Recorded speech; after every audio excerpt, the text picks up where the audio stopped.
Thanks, Caleb. Appreciate the introduction. Like Caleb said, we're going to review the Governor's Environmental Stewardship Awards. There's a few new items this year, along with a few changes in the application. And we're going to go through all of the application. I took screenshots instead of physically going in, but we'll get into that later in the webinar. I did want to just kind of mention what our mission for the department is. We are here to, like Caleb said, protect, improve, promote, conserve, and we provide a bunch of different opportunities for the public. And I recognize quite a few names on the webinar, so I appreciate you guys attending, and most of you guys have worked with us in some capacity or another. If not, welcome, and I look forward to working with you in the future. Next, thank you, Caleb. A little bit of history on the Governor's Awards. The Governor's Awards has been around since 1986. Ernie Blankenship is the one that actually created this program as the Tennessee Environmental Stewardship Awards.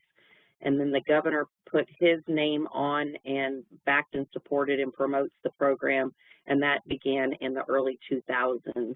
We have been doing this, like I said, since 1986. We're in our 38th year of the program. We have awarded over 600, as you can see, 603 winners since we've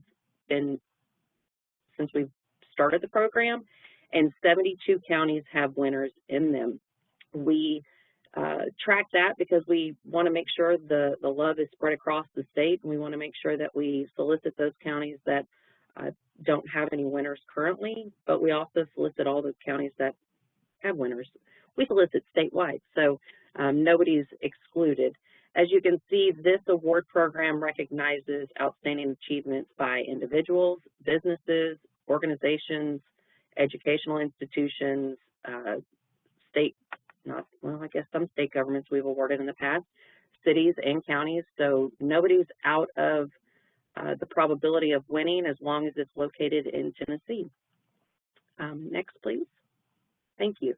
I did want to mention the counties that haven't won. There are 23, like I said, that have not had any winners. This is a list of those counties. If you're in this county or in one of these counties, we would love to work with you and help you through the process if that's something that you'd like. We do have staff in the office that write nominations, and they're always looking for ones to write. So if you need help, feel free to reach out to us when we get there. This is the meat of everything, the eligibility. How can you apply, or who can apply, I guess is the better way to say it, not how, who. Who can apply? The eligibility is you must be located or reside in Tennessee. The project has to have happened in Tennessee, obviously.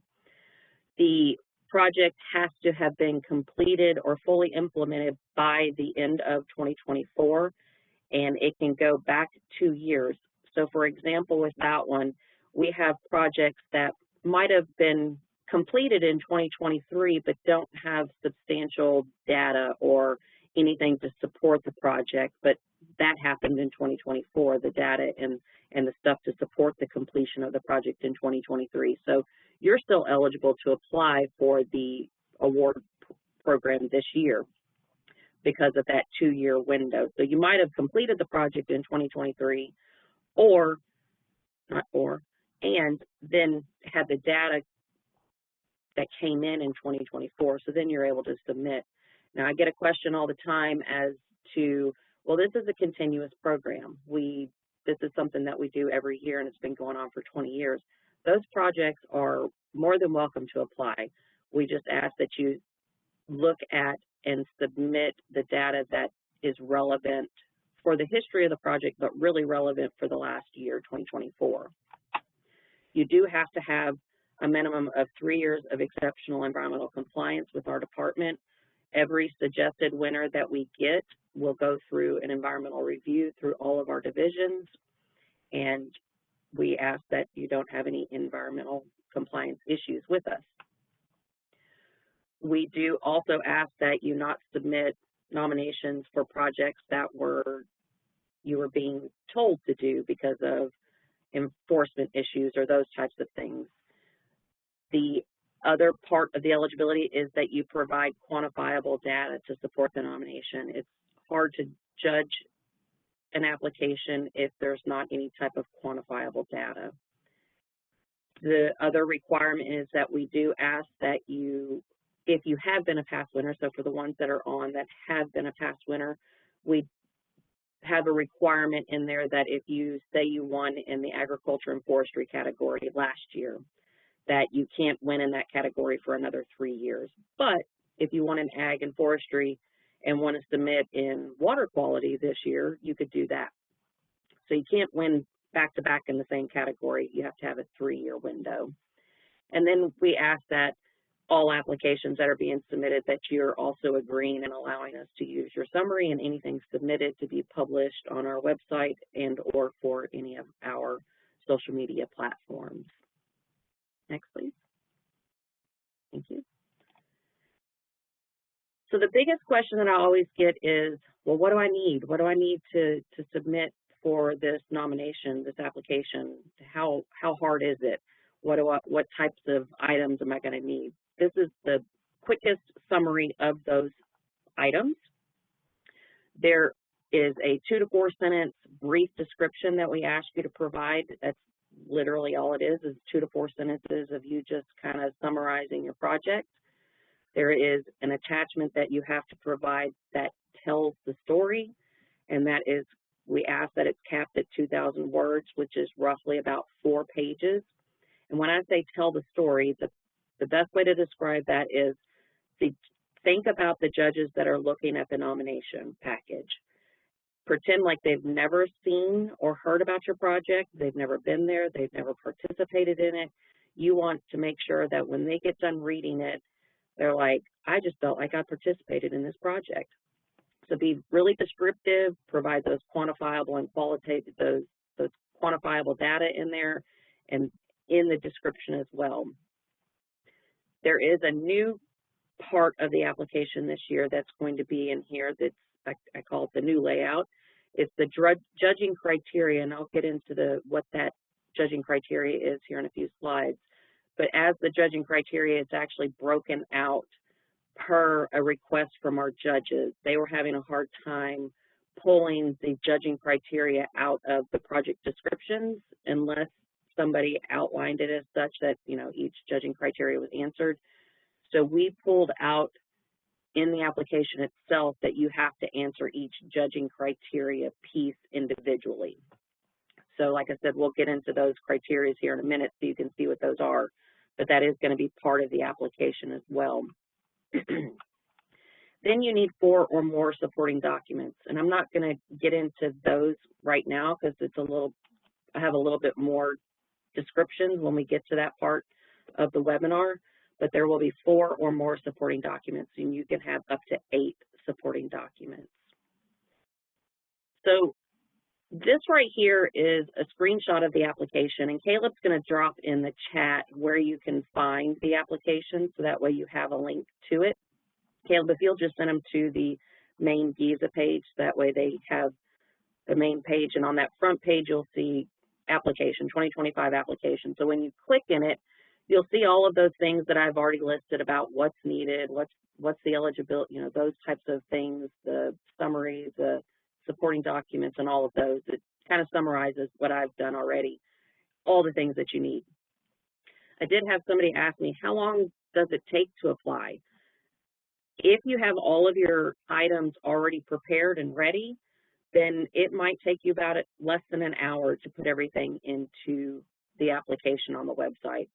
I would say it would probably take you a good day, day and a half to prepare all of the items when you're talking about writing the 2,000-page tell me your story, those types of things. So I would probably give yourself about 2 days to write the nomination, or, you know, a few hours each day for a couple of weeks. The application will have all of the summarized parts at the beginning, then you'll get to this page right here, and it's asking for, excuse me, the nominator information. And I get this question a lot, who's the nominator? Well, that's the one actually submitting all the stuff on the website. You're the one that's putting all the information in and doing this physical application itself. Now you'll get to the next part of the application, which is the project contact. And I didn't screenshot that, Kayla, thank you, if you'll go back. When you get to the bottom of this page, it'll say next, and you'll click next, and it'll say, is the nominator the same as the project contact? And if you say yes, you won't have to fill out that section. If you say no, though, it's going to ask you for the project contact. And I always get the question, well, what's the difference? Well, the nominator is the one that's actually physically doing the nominating on the website. If there is a difference in the project contact, and that's where that name is going to come in. You'll fill out that information for the person that's actually over the project. Now, the one thing that I would really like to get across here is please provide an appropriate phone number. So if you are selected as a winner, I can call you directly. A lot of times people will put the main office number, and then I have to go through telephone prompts and find a person to answer the phone to transfer me to the other person.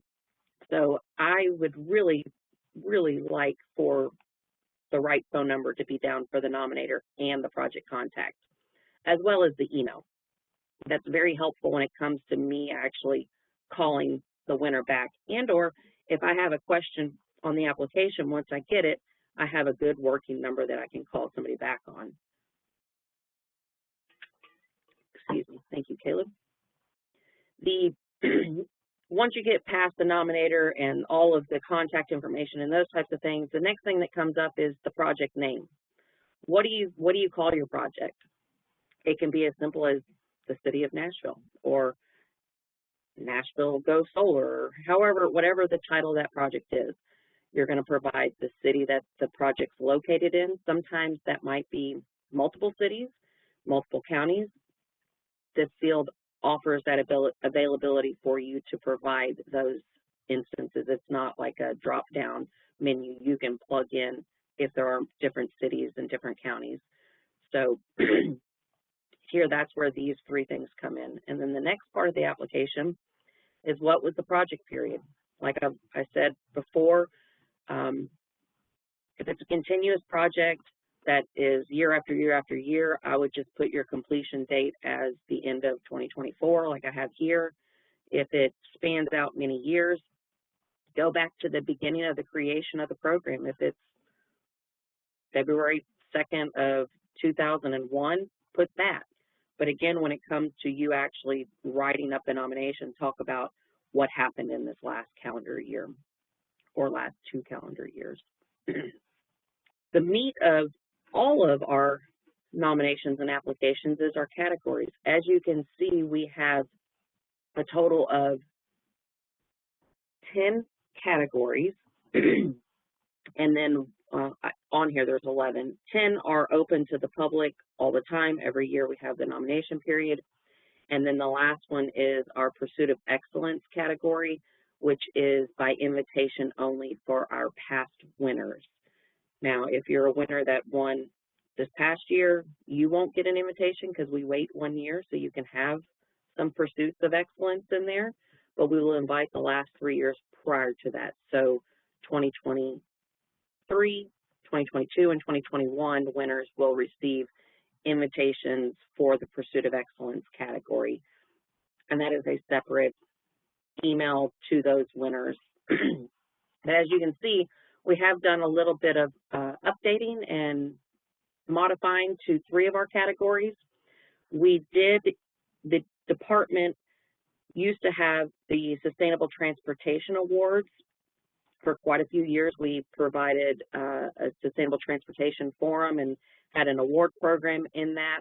And the last few years, we haven't had the forum or the award program. So we the department, took it upon ourselves to roll that award program into the Governor's Environmental Stewardship Award categories. And in doing so, we updated the Building Green category, which has a little bit of transportation piece in there. The Energy and Renewable Resources has a little bit, and then we created a whole new category. In years past, we had a Clean Air category, but this year we have a Clean Air and Transportation Solutions category. And I don't want to go and read all of the category descriptions in the chat. Like you can see, The link that Caleb sent will send you directly to the web page, and you can see from there all of the descriptions of the categories. And if you're wanting to talk through those, or if you've scanned them and you have a question, I'm happy to get to that when we get to the Q&A portion of this.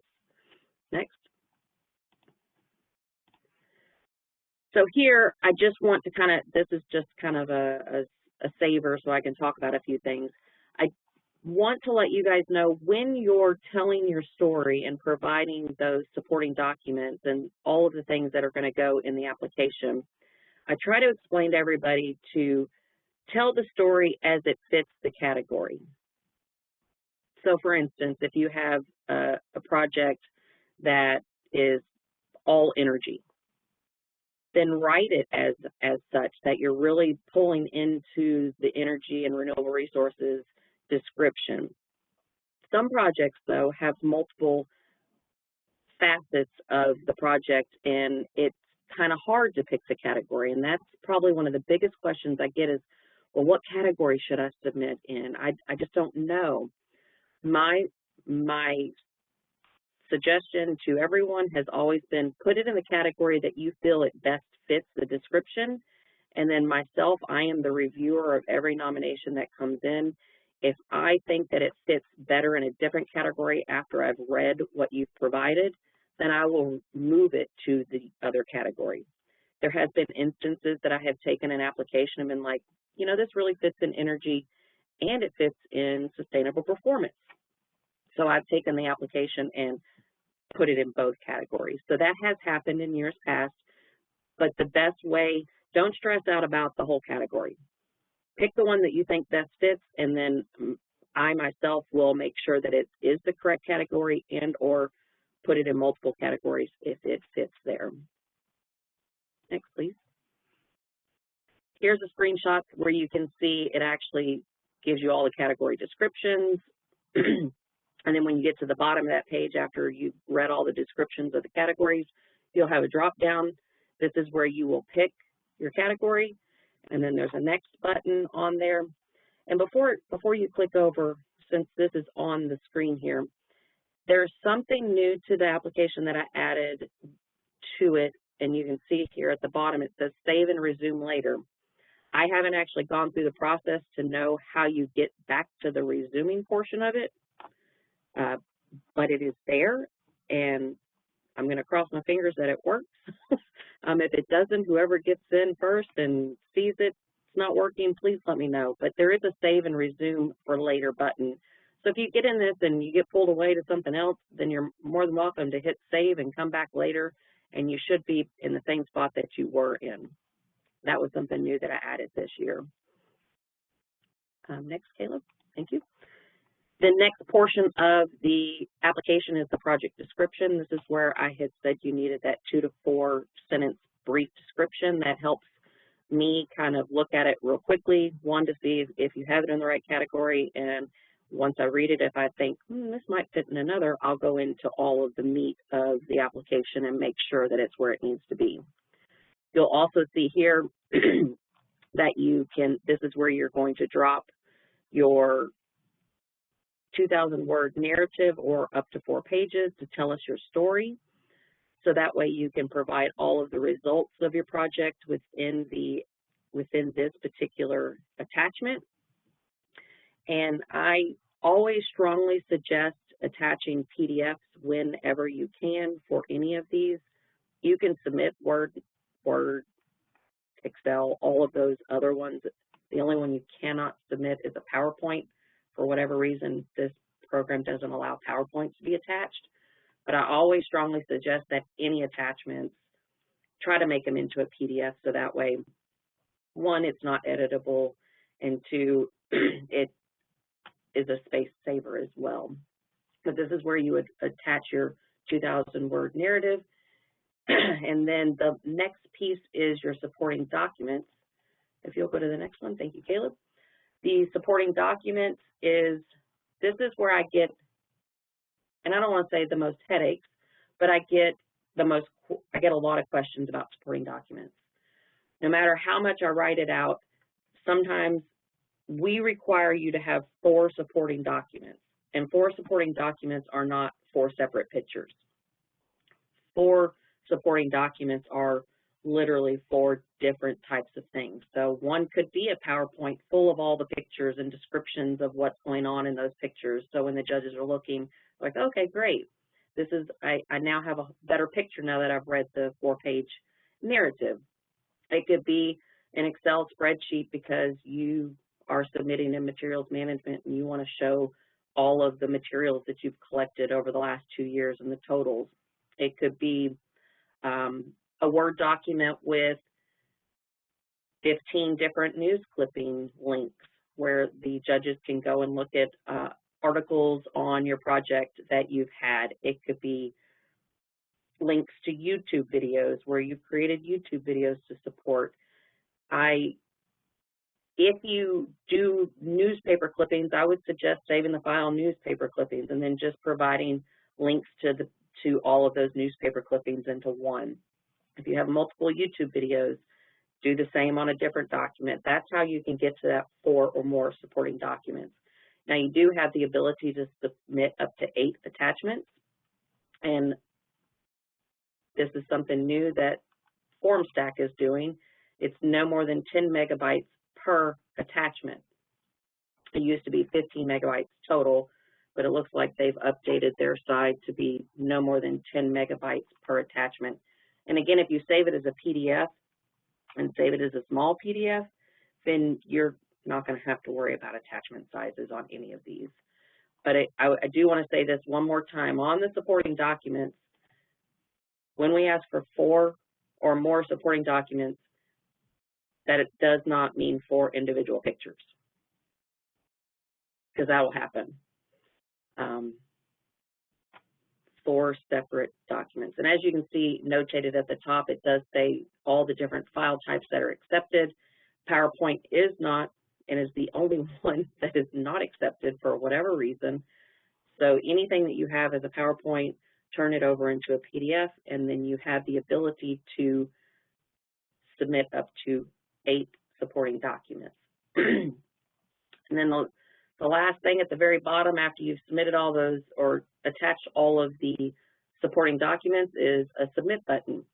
Now, I can tell you that you might hit the submit button and a big red thing pop up at the top and it says error, error, error, and it will tell you what the error is. And if you'll go to the next screen, Caleb, a lot of those errors potentially are the fact that you've gone over on your size type. If you haven't completed a section that has an asterisk next to it, that's a required. Now, it won't even let you go to the next page throughout the application if you haven't completed one of the starred items. So you shouldn't get to the end of the application unless it's the last page of the supporting documents. But if for some reason it does, it most likely is a field that you did not fill out. And again, you have to have at least 4 supporting documents. And if for some reason it's erroring out on you or any of those types of things, feel free to contact me and I'll have my contact information at the end of the PowerPoint. And then the last thing, because I do want to leave some time for question and answering, is the timeline. The other biggest question I get is, well, when will I know? How will I know what's going on?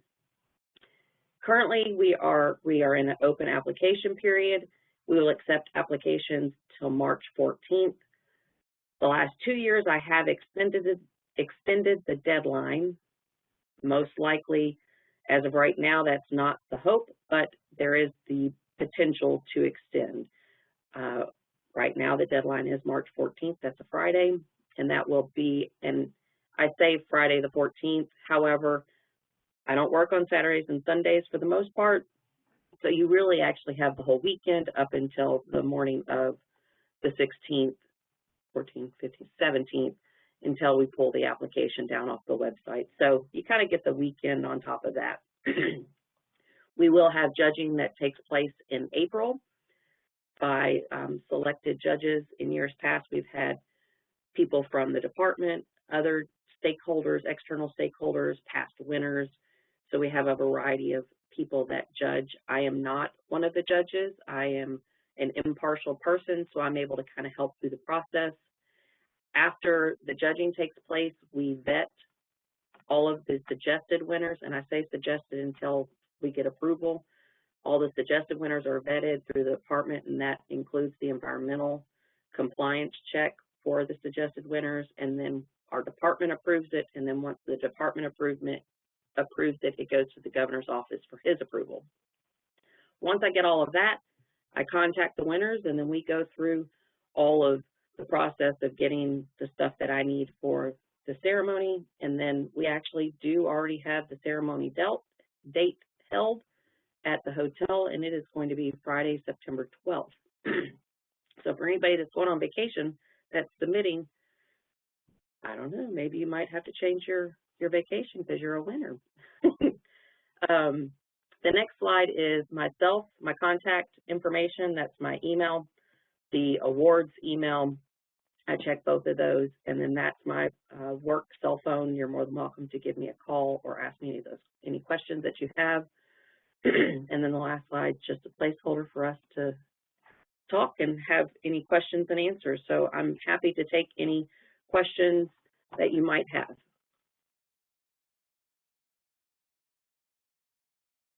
We had one question during the chat. I answered it, or while you were talking, basically just asking is there a place that they can find information about previous winners' projects? And so just to answer that, like I did to one of the audience members, that link that I sent everybody for our webpage for the GESA awards, there's on the left-hand side, there's past winners, there is the awards categories, awards criteria. You can see all of the past winners, things like that. So yeah, that link will take you to the web page that houses all of those things, hopefully giving you as much information as we can to allow you to make a good nomination. Not seeing any. If you have hands raised, I don't see those currently. If you've got any other questions, oh, it says, can you please flip back to the phone number? Yes, I'll go back to Kathy's contact. And while Caleb's doing that, just to let you know, I have historically all of the winners since 1986. We list the past 5 years on our website, and then if you go into the actual different categories, we have listed the past year and kind of what they won for. So you can see that we have 5 years worth of winners, but I do have the historical. So say you want to know, have we ever won? I can actually look that up in my historical as well, if that's something you're interested in.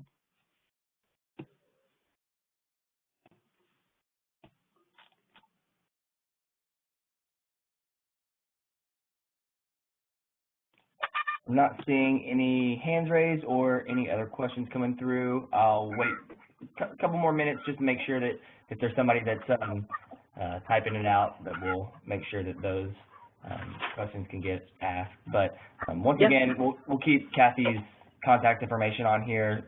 I know Kathy's always happy to answer questions. She's, like I said, the GESA godmother, so she knows all the information to hopefully help you guys make good nominations.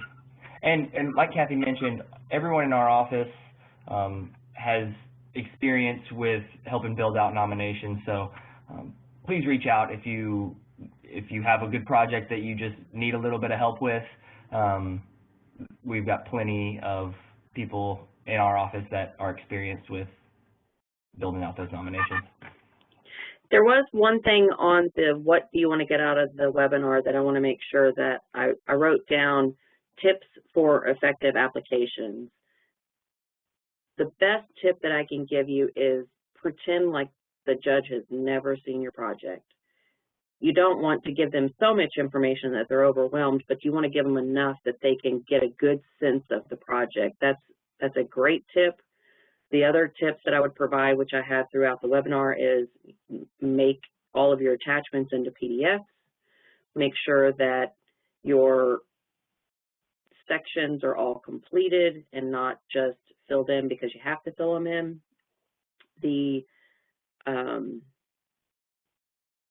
I guess the biggest tip is just really tell the story, because if you don't tell the story, the judges can't they just can't get a good sense of what you're nominating. And we have received nominations in the past where it's like the 2,000 word project description is one paragraph, and the judges are like, well, how do I even know what's going on here if they only wanted to provide us with one paragraph of information. So just make sure that you are giving them enough to be able to review it and be like, man, this is a really cool project. I think that they need to be the winner this year. Yeah, Kathy, we had a question that came in. You sort of already answered that, but it says, what really makes an application stand out? And I think that what you said just a second ago is tell the story. It needs the project, and I think that what can happen when you have dealt with this project for years and years, or that's all that you've been working on, you sort of have in your mind that everybody knows about it because you know every single bit about it. You need to, I don't want to say dumb it down, but tell your story like it's, like you said, that somebody that's never heard of it before. And that's where I think that reaching out to someone in our office, or somebody that has nothing to do with the project, showing them all of the information and getting feedback from somebody that has no clue about the project can really help you figure out, am I telling that story well enough and thorough enough to, be one of the best nominations? Yeah, that's a good point. I will let you guys know that prior to me doing this webinar, I sat down with somebody in my office and said, hey, does this presentation look okay? Does it make sense? If nobody's ever heard about the program, am I answering all the questions? So I even did it with the PowerPoint that I just put on today. So it's something that is really good to have another set of eyes to look at, because they'll be like, this doesn't make sense here. I don't understand what you mean by this, even if they do know about your project. So it is probably good to have somebody look at it from a different set of eyes as well. That's a good suggestion, Caleb. Yeah, and so this is more of a comment. It says primary information first and all details a bit later. Judges only have a small amount of time to evaluate your nomination. And I don't think that they've got plenty of time. It's a full day of judging, but I think that does make a good point is, last year I can't remember how many had, over 70 nominations. So, and there's judges in each category, but back, I don't know, 6-7 years ago when I first started, I was asked to be a judge, and it's a lot of reading. So, what do you learn in school? The hook. Start your stories with the hook. Really draw people in and give your main information and sort of capitalize on your results or something that grabs everybody's attention. I think that's important, because then the judges will be more apt to dive deeper into your nomination and read through, so. And whoever made that comment is correct in their statement that the judges, I provide all of the judging material to them the week prior to them judging, so they have 1 week to look through anywhere from 15 to 25 nominations, depending on which categories they're given.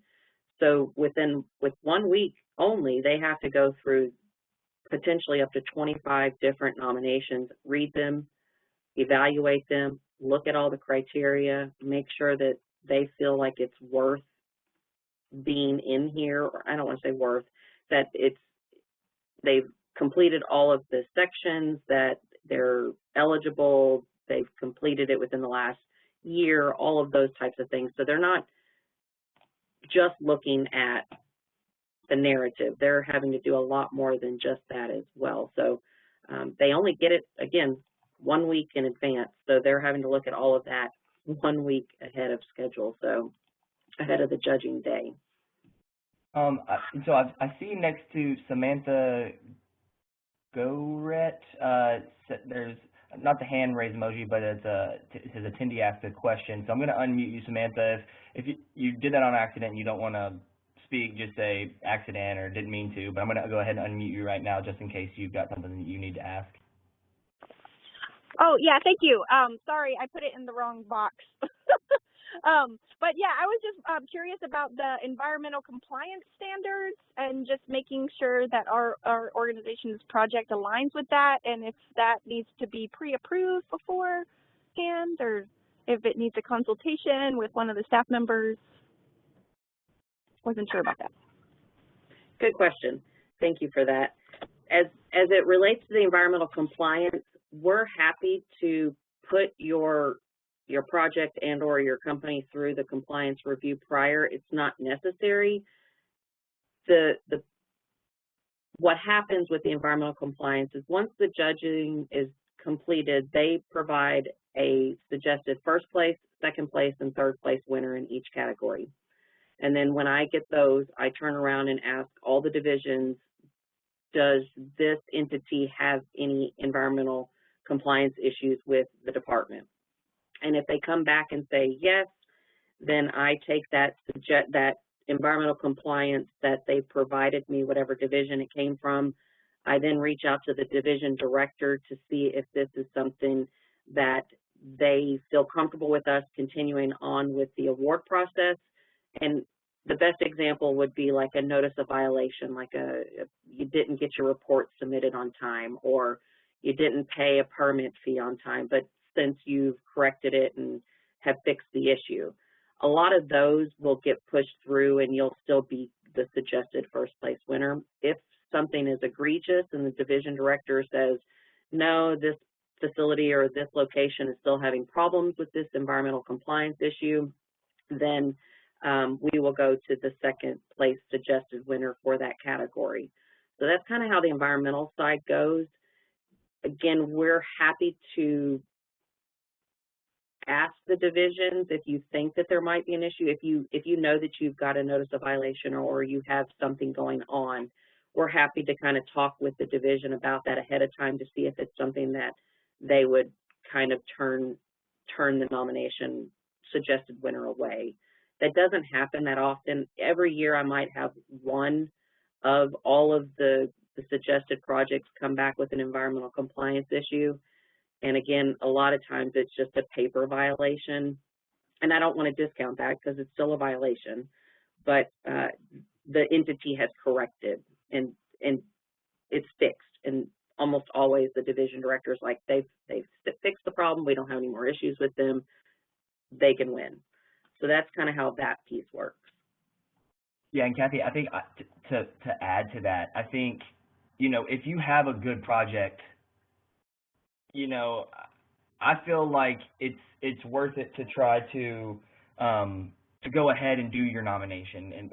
And I think that if you're thinking that you have a chance to win, or your organization or your project has a chance to win, go ahead and build out that nomination, because, if, like Kathy said, we leave it up to the divisions to say, hey, it's not something that we would, it's a great project, they just missed a little, and I'm not, like you said, those are still violations, and then also, then you have that moving forward for, if you don't, for some reason, unfortunately, you don't win this year, you still have a base for if that project's ongoing for next year. So I don't want that to deter people from nominating really, really good projects, because we love seeing all the great projects and organizations, the environmental stuff that's going on around the state. So I don't want that to deter anybody. Caleb, if you'll go back one slide so that way they can write down the information on me one more time just in case they need it. Feel free to send me an email at either of those emails or both. Feel free to reach out on phone. I'm more than happy to talk through anything with anybody. If you want a 10, 15-minute meeting on the books, we can do that also. This is something that I have overseen this program since 2005. So for 20 years I've been over this program, and I thoroughly believe in what we're doing with this and awarding all the good deeds and bringing light to projects that happen across the state. If you're a winner and it's something that's transferable, somebody might be like, man, I think I can do that in my area. And they just do it based off the press release that's sent out and the description of what you've done. That's happened in the past. Or I've been contacted and said, hey, can I get that person's contact information? I want to talk to them a little bit more about the project because I want to do it in my area. So everything that you guys are doing across the state is worthy of a nomination and potentially worthy of a win. And for the people that haven't won, the ones that answered the question at the beginning, I wish you luck. And for the ones that did win, I wish you guys luck as well. So I think that I am done unless there's more conversation that needs to be had, Caleb. Yeah, I don't see any questions, but like Kathy mentioned, you've got our information. Please reach out. I think that this is the first year that we've done this information or informative webinar on the awards. I think this is going to also, the recording, the slides, they're going to be sent out to everybody that registered. So if you missed something, the next couple days, we're going to be sending out a follow-up email that will have the recording link to this, the slides. Yeah, and just want to say thanks, Kathy, for all that you do for this program and these awards, and thanks for taking time to, give people information about it. Also want to thank everybody for registering and being interested in the awards. We couldn't, they wouldn't be anything without having people to great projects nominating, and yeah, feel free to contact us, and everybody have a great rest of your week. Thanks, guys.